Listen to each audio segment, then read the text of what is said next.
मेरी क्लास शुरू की।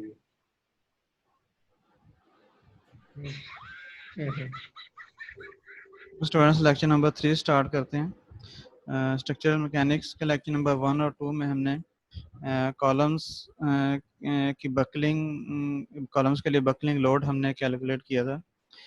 उसमें हमने ये अज्यूम किया था कि जो एक्सियल लोड है वो कॉलम क्रॉस सेक्शन के सेंट्रॉइड पे अप्लाई हो रहा है। ऐसे लोड को हम कंसेंट्रिक लोडिंग कहते हैं। इस लेक्चर में हम एसेंट्रिक लोडिंग का जो इफेक्ट है कॉलम्स पे वो स्टडी करेंगे। एसेंट्रिक लोड वो होता है जो सेंट्रॉइड से क्रॉस सेक्शन के सेंट्रॉइड से कुछ डिस्टेंस पे अप्लाई हो रहा है। In previous lectures we studied the effect of concentric loading.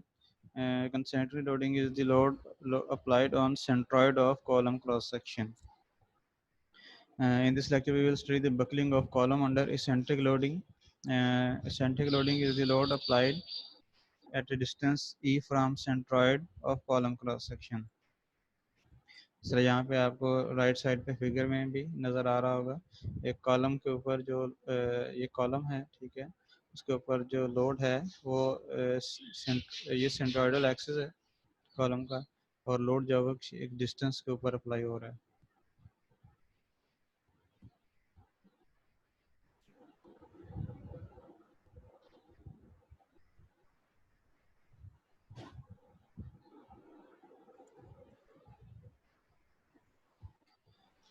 The eccentricity of the load is the distance between line of action P and the axis of the column. Column के axis जो कि ये column का axis है और line of action जो axial load apply हो रहा है उसकी लाइन ऑफ एक्शन के दरमियान जो परपेंडिकुलर डिस्टेंस है, जो कि यहाँ पे E से रिप्रेजेंट किया गया है जिस डिस्टेंस को, इसको हम एक्सेंट्रिसिटी कहते हैं।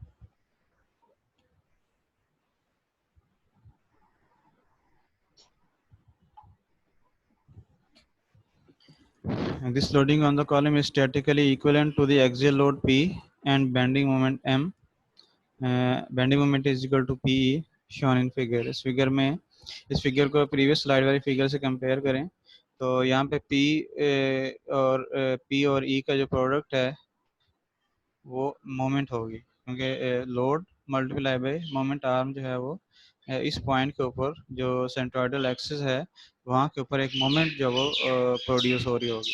तो यहाँ पे दो इफेक्ट हैं इस लोड के, एक तो एक्सियल लोड इफेक्ट है, ये लोड एक्सियल है, एक्सिस के पैरेलल लग रहा है, तो एक इफेक्ट इसका एक्सियल लोड होगा और दूसरा इफेक्ट इसका बेंडिंग मोमेंट होगा, क्योंकि सेंट्रिसिटी जो एक डिस्टेंस है सेंट्रॉइड से लोड का, तो उस डिस्टेंस से मल्टीप्लाई करके जो वो एक मोमेंट जो है वो प्रोड्यूस होगी, तो वो मोमेंट का इफेक्ट भी अप्लाई हो रहा होगा इस क्रॉस सेक्शन के ऊपर। तो एक्सियल जो एसेंट्रिक एक्सियल लोडिंग है कॉलम के ऊपर, उसके दो इफेक्ट्स होंगे, एक कंसेंट्रिक एक्सियल लोड इफेक्ट और एक जो एसेंट्रिसिटी का इफेक्ट है उसको हम मोमेंट में कन्वर्ट करके अप्लाई कर सकते हैं। तो यहाँ पे इस स्लाइड के अंदर हमने यही किया, जो लोड का एक्सियल इफेक्ट है वो भी अप्लाई कर दिया है, और जो एसेंट्रिसिटी की वजह से बेंडिंग मोमेंट प्रोड्यूस हो रही थी एम प्राइम, उसको हमने जो है वो बेंडिंग मोमेंट की फॉर्म में अप्लाई कर दिया है, P multiply by E, load multiply by moment arm. तो इस तरह से ये दोनों जो लोडिंग्स हैं दोनों स्लाइड्स के अंदर ये स्टैटिकली इक्विवेलेंट हैं, जो एक्सियल लोड का इफेक्ट है वो भी अप्लाई कर दिया है, और जो सेंट्रिसिटी का इफेक्ट बेंडिंग मोमेंट की फॉर्म में था वो भी हमने बेंडिंग मोमेंट की फॉर्म में अप्लाई कर दिया directly. In both cases the ends A and B are supported so that they are free to rotate. दोनों ends जो हैं वो pin connected हैं। As before we only consider small slopes and deflections and linear elastic material. तो इस loading की वजह से इस कॉलम के अंदर जो डिफ्लेक्शंस हैं, जो डिस्प्लेसमेंट्स हैं या स्लोप्स हैं, वो हम उनकी वैल्यूज़ जो है वो बहुत नेग्लिजिबल या स्मॉल कंसिडर करेंगे, ताकि जो लीनियर इलास्टिक मटेरियल का है उसको हम जो वो अज्यूम कर सकें। तो ये वही असम्पशंस हैं सारी जो हमने यूलर फार्मूला के लिए जो वो ली थी।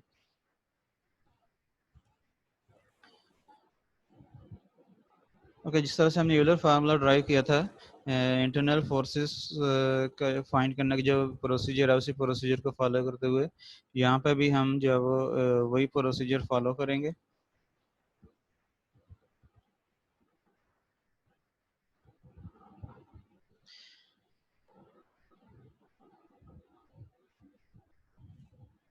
यहाँ पे इस कॉलम की जो फ्री बॉडी डायग्राम है इस पोर्शन की, हमने किसी डिस्टेंस x पे जो है वो एक क्रॉस सेक्शन लिया है। फॉर एग्जाम्पल ये कॉलम है, इसके किसी भी पॉइंट के ऊपर आप internal forces, moments, shear force, axial force find करना चाह रहे हैं तो आप उस पॉइंट के ऊपर एक क्रॉस सेक्शन जो है वो लेते हैं, उस पॉइंट पे ब्रेक करते हैं और किसी एक साइड वाली जो वाला पोर्शन है उसकी फ्री बॉडी डायग्राम जब वो कंसिडर करते हैं और उसका एक्विलिब्रियम कंसिडर करते हैं और आप इक्वेशंस लिखते हैं जिससे आपको अननोन जो इंटरनल फोर्सेस होती हैं इस क्रॉस सेक्शन के ऊपर वो उसकी वैल्यू आ जाती है। तो वही प्रोसीजर हम यहाँ पे भी कर रहे हैं। किसी भी एक डिस्टेंस x के ऊपर हमने क्रॉस सेक्शन लिया है, इसमें वर्टिकल डायरेक्शन में जो कि कॉलम की लॉन्गिट्यूडनल एक्सिस की डायरेक्शन है उस डायरेक्शन में डिस्टेंस x ले रहे हैं हम, और परपेंडिकुलर डायरेक्शन में जो है वो हम डिस्प्लेसमेंट्स ले रहे हैं। किसी भी पॉइंट के ऊपर जो डिस्प्लेसमेंट है वो हॉरिजॉन्टल डायरेक्शन में होगी और उसको हम v से जो है वो रिप्रेजेंट कर रहे हैं। तो v जो है वो x का फंक्शन होगा, x की डिफरेंट वैल्यूज़ के लिए v की डिफरेंट वैल्यूज़ होगी, मीन डिफरेंट पॉइंट्स के ऊपर डिफरेंट जो है वो डिस्प्लेसमेंट्स होंगे और स्लोप्स और डिफ्लेक्शंस होंगे। तो हमने जहाँ पे क्रॉस सेक्शन ब्रेक किया वहाँ पे इंटरनल फोर्सेस अप्लाई कर दी हैं जो कि एक्सियल लोड की फॉर्म में होंगी P और एक बेंडिंग मोमेंट के फॉर्म में होगी। शेयर फोर्स जो है वो इस केस में नहीं होगी, अगर अप्लाई कर भी देंगे तो वो ज़ीरो आ जाएगी, तो उसको अप्लाई ना करें।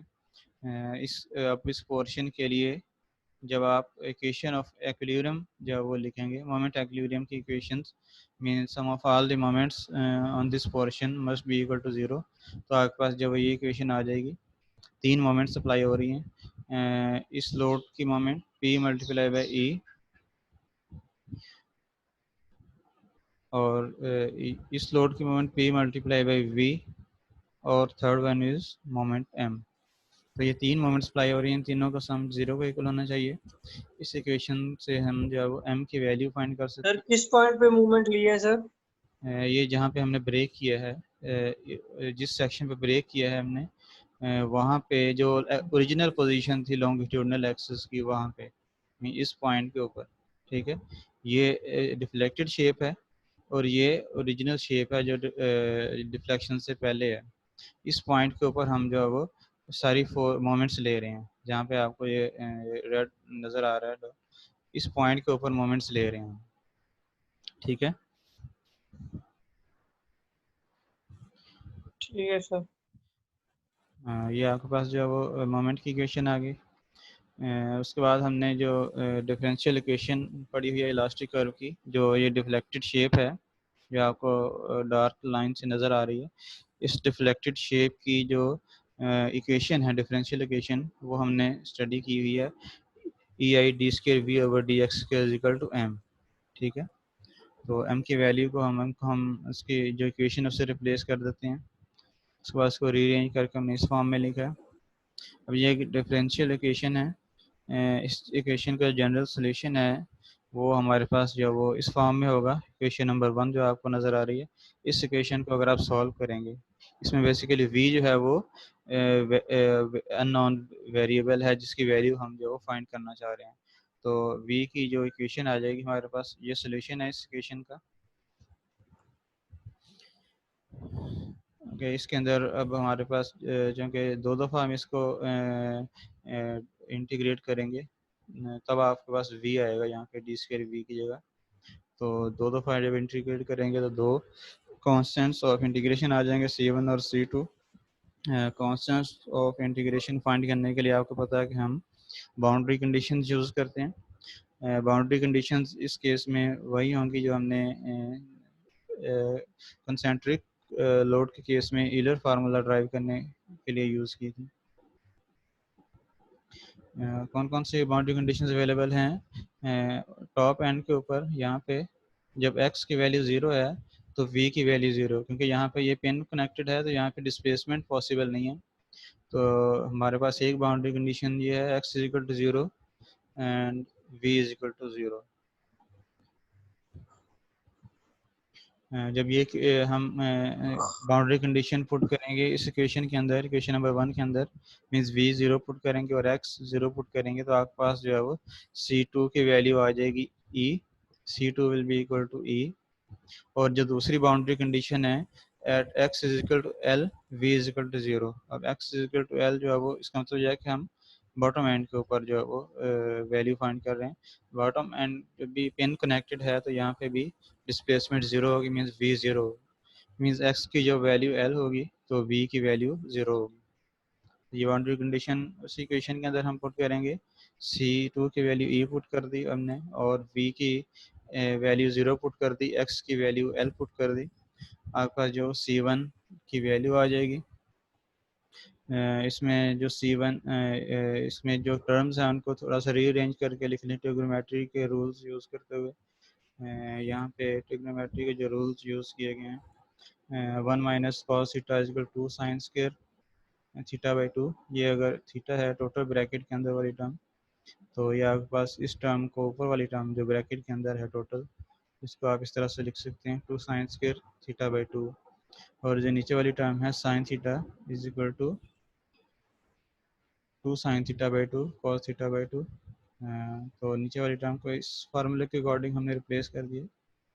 c1 की वैल्यू आपके पास ये आ जाएगी। इस वैल्यू को c1 और c2 की वैल्यूज़ को आप इक्वेशन नंबर 1 के अंदर पुट करेंगे, आपके पास जो है वो ये इक्वेशन आ जाएगी। डिफ्लेक्शन कर्व, जो कॉलम की डिफ्लेक्शन कर्व है जो कि यहाँ पे आपको नज़र आ रही है, ये ब्लैक बोल्ड लाइन जो है, इसकी जो इक्वेशन है वो हमारे पास ये आ गई है। किसी भी पॉइंट के ऊपर जो v है, v is the displacement in horizontal direction. x की वैल्यू उस पॉइंट के ऊपर x की वैल्यू पुट करेंगे, उसके करस्पॉन्डिंग आपको v की वैल्यू मिल जाएगी इस इक्वेशन के अंदर।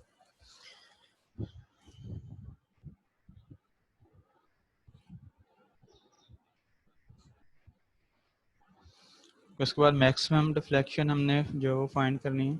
Due to symmetry of loading both the maximum deflection and maximum stress occurs at the columns mid point. Column जो क्योंकि सिमेट्रिकल है, लोडिंग भी सिमेट्रिकल है कॉलम के ऊपर, ठीक है, और जो शेप है वो भी सिमेट्रिकल है। तो इसका मतलब यह है कि जो मैक्सिमम डिफ्लेक्शन और मैक्सिमम स्ट्रेस जो होगी वो सेंटर पे होगी, इसकी डिफ्लेक्टेड शेप जो इस तरह से होगी। तो मैक्सिमम डिफ्लेक्शन जो है वो सेंटर पे होगी। सेंटर पे जो हमारे पास x की वैल्यू है वो l/2 है, x की वैल्यू l/2 होगी और v की वैल्यू v max होगी, मीन्स जो भी डिफ्लेक्शन है वो मैक्सिमम होगी। तो ये दोनों हम रिप्लेस करते हैं इस क्वेश्चन नंबर 2 के अंदर। क्वेश्चन नंबर 2 में v को हम v max से रिप्लेस कर देते हैं, x को हम l/2 से रिप्लेस कर देते हैं। आपके पास जो है वो v max की ये इक्वेशन आ जाएगी।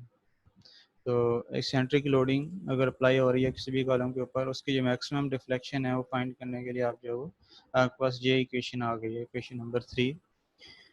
Notice that if e is 0 approaches 0 then v max approaches 0। इसमें अगर e 0 है, e की वैल्यू अगर 0 हो तो v max जो है वो भी 0 हो जाएगा। मीन्स अगर लोड सेंट्रिक है, कंसेंट्रिक है, तो v max जो है वो जो है वो 0 हो जाएगी। However, if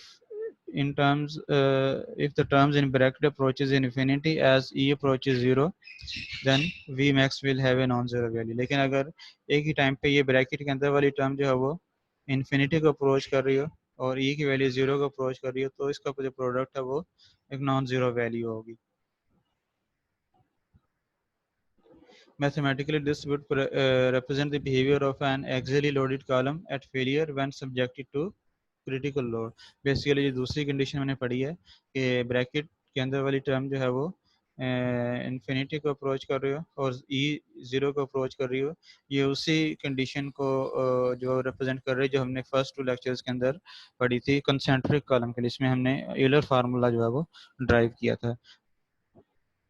तो अगर हम इसी कंडीशन को मैथमेटिकली देखना चाहें, जो हमारे पास ब्रैकेट के अंदर वाली टर्म है, ये वाली टर्म अगर इन्फिनिटी को अप्रोच कर रही हो तो ये टोटल टर्म भी इन्फिनिटी को अप्रोच कर रही हो, तो हम इस टर्म को इन्फिनिटी के इक्वल जो है वो प्लेस करके देखते हैं। हमने इस टर्म को जो है वो सेकंड वाली जो टर्म है उसको इन्फिनिटी के इक्वल जो है वो प्लेस किया है और इसको हमने सॉल्व किया, आपके पास जो पी सी आर की वैल्यू आ गई पाई स्केयर ई आई ओवर एल स्केयर, जो कि वही फार्मूला जो हमने लेक्चर नंबर 1 के अंदर ड्राइव किया था। मीन्स जो ये वाली कंडीशन है कि ब्रैकेट के अंदर वाली टर्म जो है वो इन्फिनिटी को अप्रोच कर रही हो और ई ज़ीरो को अप्रोच कर रही हो, तो ये वही कंडीशन है, कंसेंट्रिक लोडिंग वाली कंडीशन है। ओके, इसके बाद सेकंड फार्मूला जो है वो ड्राइव करेंगे। ओके, मैक्सिमम स्ट्रेस का फार्मूला जो है वो आपने ड्राइव करना है, जिस तरह हमने मैक्सिमम डिफ्लेक्शन की इक्वेशन जो है वो ड्राइव किया है, equation number 3। The maximum sir stress, आपकी आवाज कट रही है सर। मैक्सिमम स्ट्रेस का फार्मूला जो हम ड्राइव करेंगे, the maximum stress in the column can be determined by realizing that it is caused by both axial load and moment। जो total stress होगी किसी भी पॉइंट के ऊपर, वो दो लोड्स का इफेक्ट होगी, कम्बिनेशन होगी, एक्सियल लोड और बेंडिंग मोमेंट, क्योंकि दोनों जो लोडिंग फैक्ट्स हैं वो प्रेजेंट हैं इस कॉलम के अंदर इसेंट्रिसिटी की वजह से। एक्सियल जो स्ट्रेस होती है वो यूनिफॉर्मली डिस्ट्रीब्यूटेड होती है through the cross section, sir आपको यहाँ पे इस फिगर में नजर आ रहा है, ठीक है। ये एक्सियल स्ट्रेस की डिस्ट्रीब्यूशन है जो कि simple P divided by A area cross section से आप जब कैलकुलेट करते हैं। और दूसरा जो इफेक्ट है वो बेंडिंग मोमेंट की वजह से जो स्ट्रेस प्रोड्यूस होगी, बेंडिंग मोमेंट की वजह से जो स्ट्रेस होती है उसकी डिस्ट्रीब्यूशन कुछ इस तरह से होती है, न्यूट्रल एक्सिस पे 0 होती है और एक्सट्रीम फाइबर्स के अंदर जो साइड्स हैं वहाँ पे मैक्सिमम होती है, और न्यूट्रल एक्सिस की एक साइड पे जो है वो कंप्रेसिव होती है और दूसरी साइड पे टेंसाइल होती है। जी, क्वेश्चन है किसी का? कि बेंडिंग स्ट्रेस जो है, बेंडिंग मोमेंट की वजह से जो स्ट्रेस होती है इसको हमें फ्लोरियल स्ट्रेस भी जो वो कह रहे थे, ये हमने मैकेनिक्स से मटेरियल, ये हमने मैकेनिक्स से मटेरियल के अंदर जो फ्लोरियल स्ट्रेस का फार्मूला जो पढ़ा था। तो हमारे पास इस कॉलम के अंदर जो दोनों तरह की फोर्सेस हैं और स्ट्रेस दोनों फोर्सेस की वजह से जो वो स्ट्रेस होगी, और जो स्ट्रेस डिस्ट्रीब्यूशन है वो हमने जो वो देख लिया है, एक्सियल लोड की वजह से जो स्ट्रेस है एक्सियल स्ट्रेस की डिस्ट्रीब्यूशन, और बेंडिंग मोमेंट की वजह से जो स्ट्रेस है उसकी डिस्ट्रीब्यूशन। तो टोटल जो स्ट्रेस होगी कॉलम के किसी भी क्रॉस सेक्शन पे भी इन दोनों का सम होगी, ठीक है। तो जो मैग्नीट्यूड्स हैं मिड पॉइंट के ऊपर जहाँ पे मैक्सिमम रिफ्लेक्शन है, स्ट्रेस भी वहीं पे मैक्सिमम होगी, तो वहाँ पे उस पॉइंट के ऊपर मींस L/2 डिस्टेंस के ऊपर जो बेंडिंग मोमेंट है, ठीक है, बेंडिंग मोमेंट का मैग्नीट्यूड है वो हमारे पास ये है। ये वही इक्वेशन है जिसमें इनिशियली हमने जो है वो बाय मेथड ऑफ सेक्शंस हमने डिटरमिन की थी, यहाँ पे ये वाली इक्वेशन, ठीक है।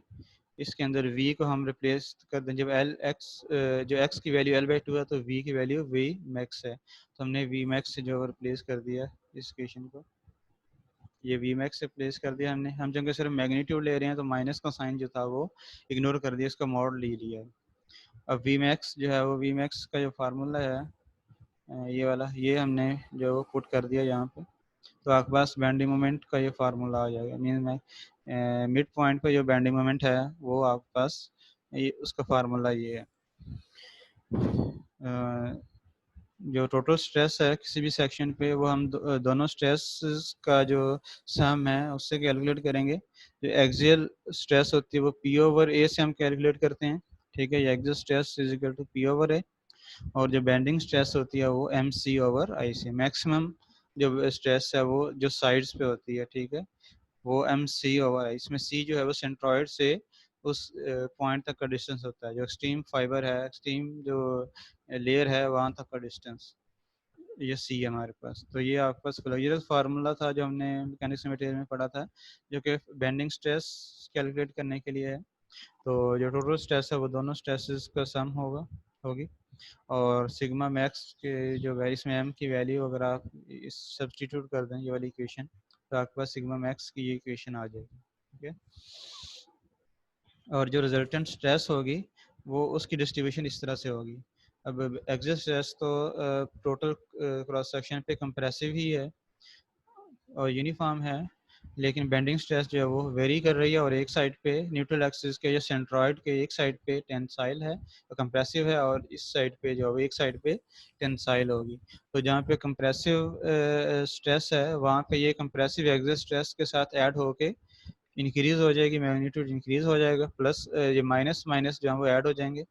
और दूसरी साइड पे जहाँ पे बेंडिंग स्ट्रेस टेंसाइल है वहाँ पे ये पॉजिटिव होगी, और ये नेगेटिव होगी, तो पॉजिटिव नेगेटिव जो है वो इनका डिफरेंस जो है वो यहाँ पे आएगा। तो स्ट्रेस डिस्ट्रीब्यूशन जो है वो किस तरह से हो जाएगी, और सिग्मा मैक्स जो है वो कंप्रेसिव साइड पे जो है मैक्सिमम स्ट्रेस होगी। Since the radius of gyration is defined as r square is equal to I over a, the above equation can be written in the following form. हम जो moment of inertia है इसको radius of gyration से replace कर देते हैं। Radius of gyration moment of inertia will be equal to R square over A. ठीक है, R I moment of inertia को हम आर स्क्वायर ओवर ए से जो sorry A R square A से रिप्लेस कर देते हैं। ए इधर आके मल्टीप्लाई होगा आर स्क्वायर के साथ, तो आई की वैल्यू आ जाएगी ए आर स्क्वायर। आई को हमने रिप्लेस कर दिया आर स्क्वायर से, और ये रेंज करके लिखेंगे तो हमारे पास जो वो सिग्मा मैक्स की ये इक्वेशन आ जाएगी। इस इक्वेशन को हम जो सेकंड फार्मूला कहते हैं। इसके अंदर जो सिग्मा मैक्स है, maximum stress elastic stress in the column which occurs at the inner concave side at the columns mid point. ये मैक्सिमम स्ट्रेस है जो कि कॉलम के अंदर जो प्रोड्यूस होगी, और मैक्सिमम स्ट्रेस जो हमेशा जिस साइड पे कॉलम बेंड हो रहा है, जो इनर कनकेव साइड है वहाँ पे होगी, क्योंकि उस साइड पे दोनों स्ट्रेसेस जो हैं वो कंप्रेसिव होंगी। एक्सियल स्ट्रेसेस भी कंप्रेसिव हैं और फ्लोइडल स्ट्रेसेस भी कंप्रेसिव हैं, तो ये दोनों ऐड अप होकर इनके मैग्नीट्यूड जो है वो मैक्सिमम होगा। मीन ये कनके इस तरह से बेंडिंग हो रही है, तो इस साइड पे जो है वो जो फ्लोइडल स्ट्रेस है वो कंप्रेसिव होगी, और आउटर साइड पे फ्लोइडल स्ट्रेस जो है वो टेंसाइल होगी। तो कंप्रेसिव साइड वाली स्ट्रेसेस जो है वो एक्सियल, और जो फ्लोइडल स्ट्रेसेस हैं वो एड अप होकर उनका मैग्नीट्यूड जो है वो ज़्यादा होगा as compare to tensile stress, और जो कंप्रेसिव स्ट्रेस है उसको आप अगर कंबाइन करते हैं, तो इसलिए मैक्सिमम स्ट्रेस हमेशा इनर कनकेव साइड पे होगी। P is the vertical load applied to the column. P जो है वो वर्टिकल लोड है जो कि कॉलम के ऊपर जो अप्लाई हो रहा है।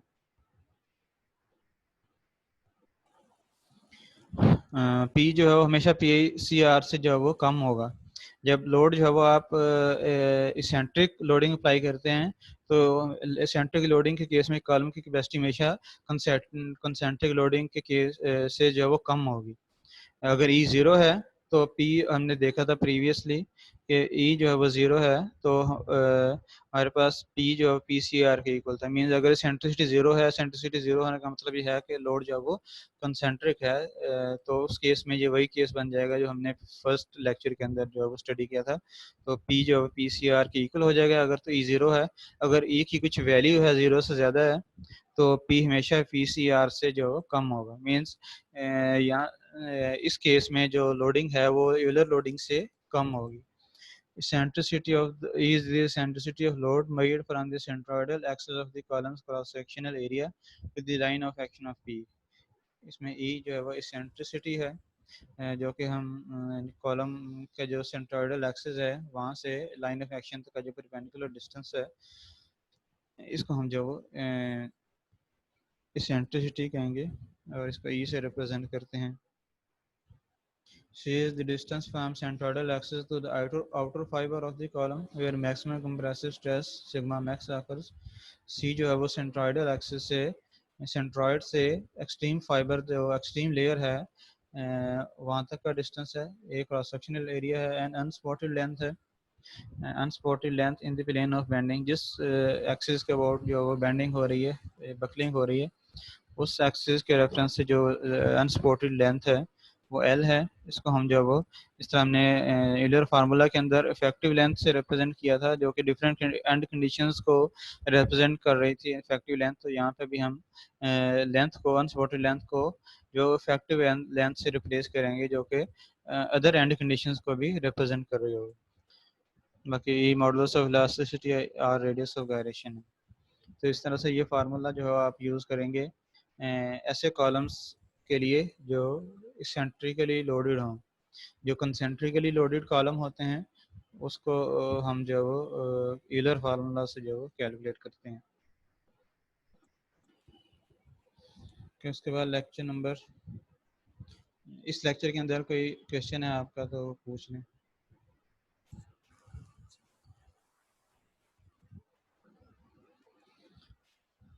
ये किसी का कोई क्वेश्चन हो तो पूछ लें।